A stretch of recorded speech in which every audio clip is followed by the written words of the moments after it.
Ikaw ba ay minsan naisip mo may mga ninanais ka na tagal dumating, diba?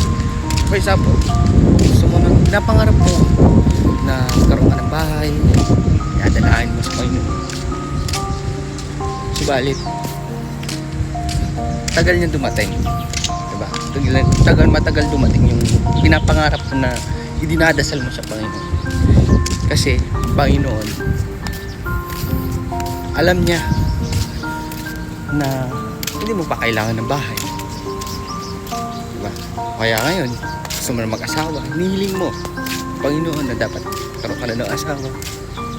Subalit Panginoon hindi pa binibigay dahil alam niya na hindi mo pa kailangan ng asawa.